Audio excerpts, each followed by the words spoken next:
I had a guy contact me recently, and he says, I got a question.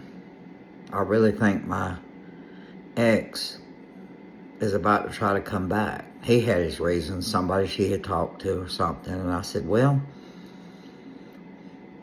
she dumped you, right? He said, oh yeah. He said she was real mean, hateful, told me she never wanted to talk to me, see me again, but he said, I really love her. I said, well, what was the last contact that you had with her? I mean, the very last that you had. He said, well, it's kind of strange. He said, I was broke down, had a flat tire on the side of the road. And he said, I had a friend contact her and tell her where I was. And this was like 5 minutes before she got off work. It was at night, about 8 o'clock. And he said, I, told her exactly where I was. I was about maybe a half a mile from her work. And she could have easily come by there. And I just told her that I needed to borrow an air compressor that was in her truck. And, would she stop and just hand it to me? He said, there's never been any violence of any kind, never been any threats of any kind. So nothing like that, nothing to be afraid of. And he said, she said, no, find somebody else. I don't want to stop.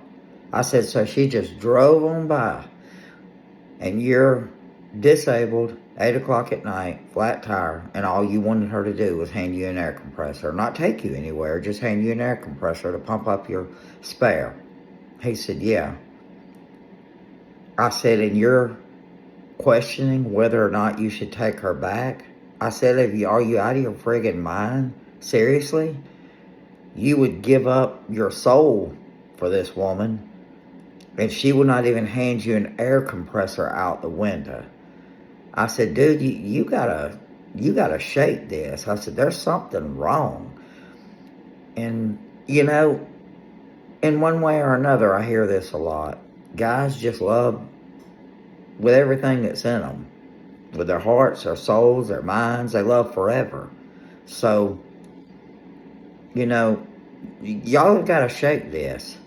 If they don't want you anymore, if they've left you, and they're coming back because they're bored or somebody didn't want them or they realize that you were better, whatever the reason is, no. The answer is no, no, no, no, no. You can't come back. Stay away. Y'all climb that tree. The view from the top of the tree is a whole lot better than the view from the bottom. Remember, love yourself. Love yourself enough to say no. This is Coach Chris, over and out.